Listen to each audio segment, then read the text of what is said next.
Greetings, members one and all of the Salivation Nation. Well, I guess this puts the rumors to rest. What you're looking at on the screen is the official portrait for King Charles III. Let's explore!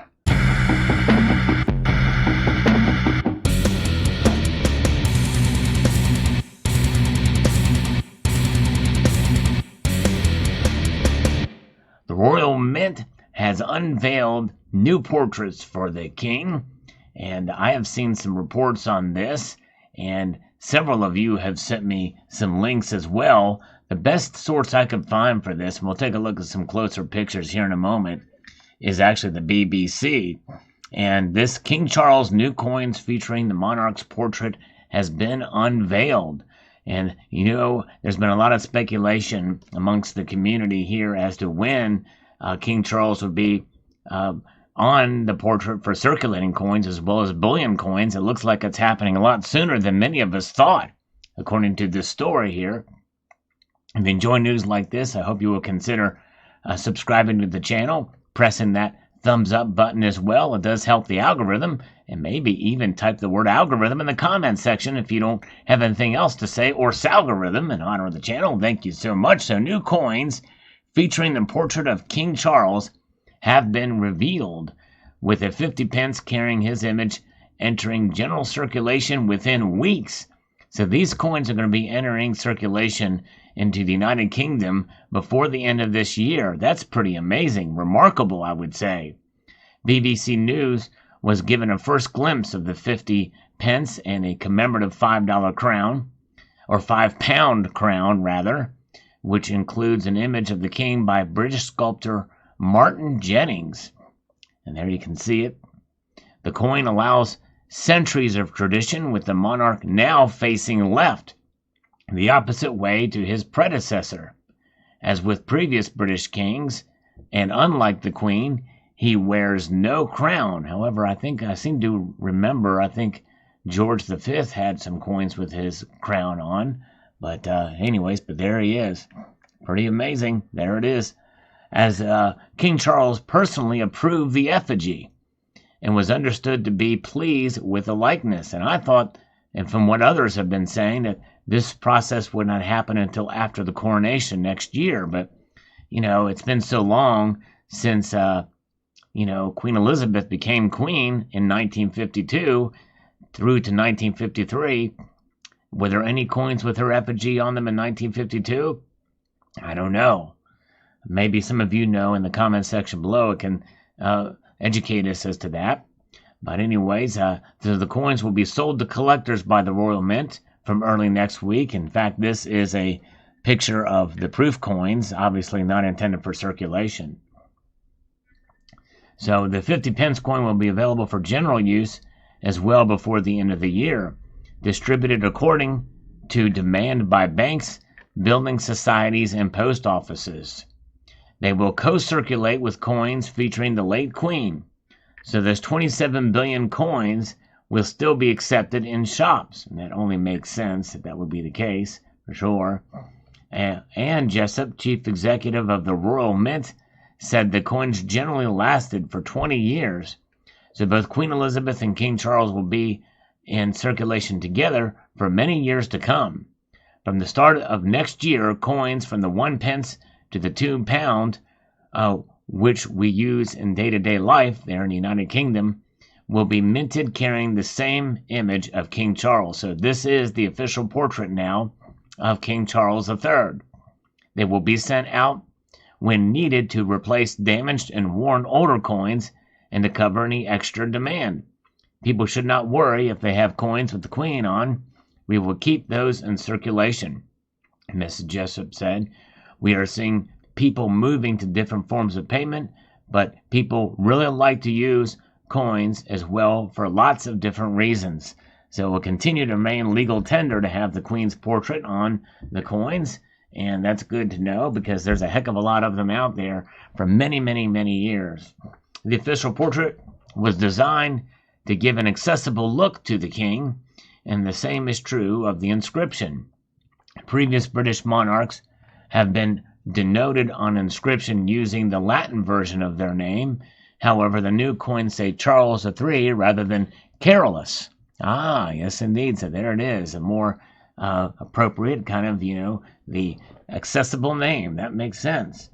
The full inscription surrounding the effigy reads Charles III, D.G. Rex F.D. 5 pounds 2022, shortened from Latin, which translates to King Charles III, by the grace of God, defender of the faith.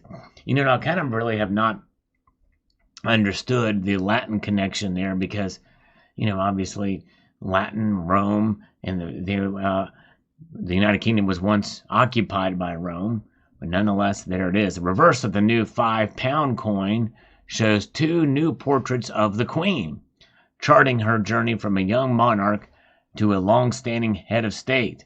On the 50-pence coin, the reverse is a copy of the design used on the 1953 crown struck to commemorate the Queen's coronation.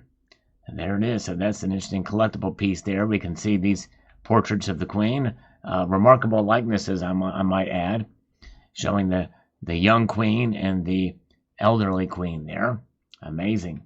King Charles portrait is the first coin design undertaken by Martin Jennings, but his public sculptors include poets John Betjeman and St. Pancras Station at London and Philip Larkin in Hull. He used photographs to come up with a design rather than the king sitting for a specific portrait.